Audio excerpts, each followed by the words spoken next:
Hello, my friends. Let's start with the situation along the front line. I want to begin with the Sumy direction.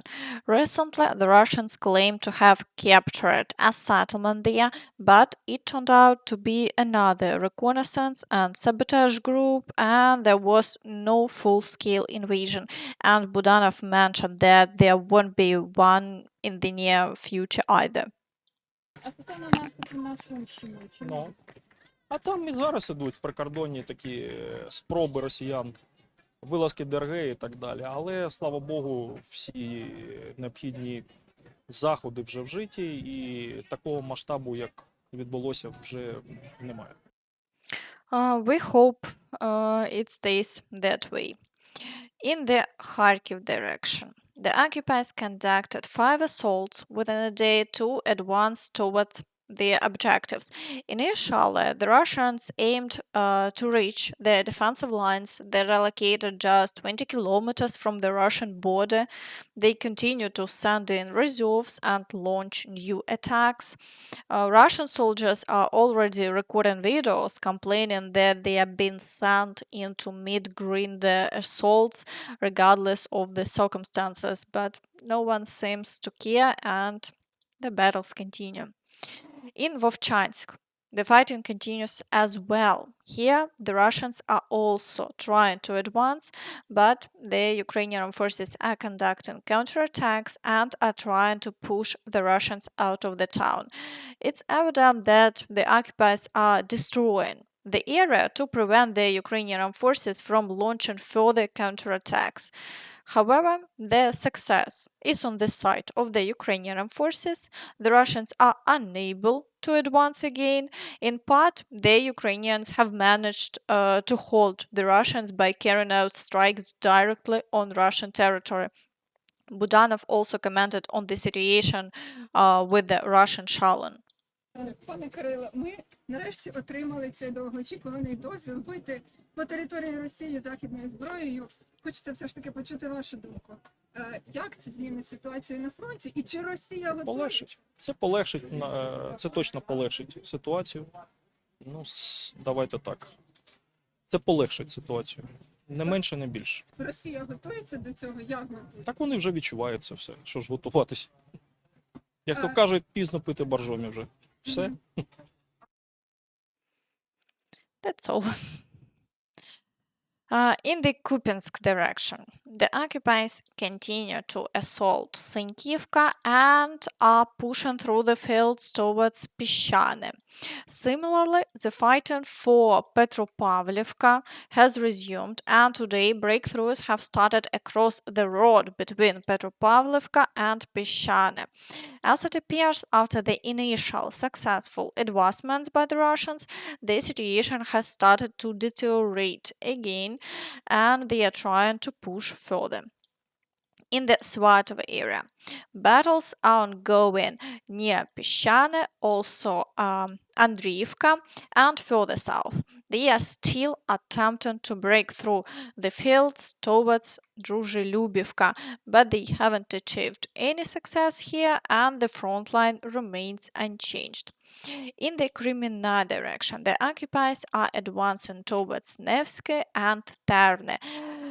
Additionally, several days of continuous fighting have been reported in the forest near Kreminna. The Ukrainian forces are also doing everything possible to maintain their defense here. Over the past day, the front line hasn't changed. In the Siversk direction, the occupiers are attempting to fully capture Spirne and are pushing through to Razdolivka. They conducted 14 assaults within the past 24 hours, but the Ukrainian forces continue to hold the line, although the situation remains difficult. Despite recent Russian advances, the pressure here hasn't lessened and they are trying to push further. In the Chasiv Yar direction, the occupiers are assaulting the outskirts of the city, and battles for Ivanivske and Andriivka are ongoing. The occupiers are deploying a significant amount of reserves and are not sparing equipment. Over the past day, they conducted 10 assaults, but the front line remains unchanged. In the Pokrovsk direction, the occupiers are also maintaining high level of activity with more than 20 assaults over the past 24 hours. The main battles are occurring near Novo-Alexandrivka and Kalinove. The Russians are still unable to reach the highway and continue to bring in reserves to ensure that the attacks don't cease. And there are also ongoing battles for Yevhenivka, Novopokrovsk, and Novoselivka Persha. Meanwhile, fighting is also taking place near Karlivka. The occupiers are advancing through the fields and attempting to establish a foothold on the outskirts of the settlement. For now, the Ukrainian armed forces are managing to repel all attacks, and the front line hasn't changed over the past day. In the Kurakhove direction, the occupiers are persistent with battles in Krasnohorivka, but the northern part remains under the control of the Ukrainian forces. There are also attacks on Georgiivka and the village of Paraskoviivka, but no significant successes have been achieved over the past day, and the front line remains unchanged. In the Vuhledar area, it has been reported that the Russians have managed to break through to the village of Vodiane, where battles are ongoing. Additionally, fighting continues near Urozhaine, and the situation remains challenging. Each time the occupiers are advancing further, here too they continue to bring in reserves. In the Zaporizhzhia direction, battles are taking place near Mala Tokmachka. The occupiers are advancing from Novoprokopivka through the fields, but the Ukrainian forces are doing everything possible to prevent them from establishing a foothold, and the struggle continues. And in the Kherson direction, attacks on the village of Kreminna have been recorded again, and the shelling hasn't ceased. However, the Ukrainian forces have managed to maintain a foothold under their control, and it seems crucial to hold these positions until the arrival of the F-16s, after which an active effort to expand the area will begin. It has been reported that the G7 leaders have agreed to allocate 50 billion euros to Ukraine from frozen Russian assets by the end of this year.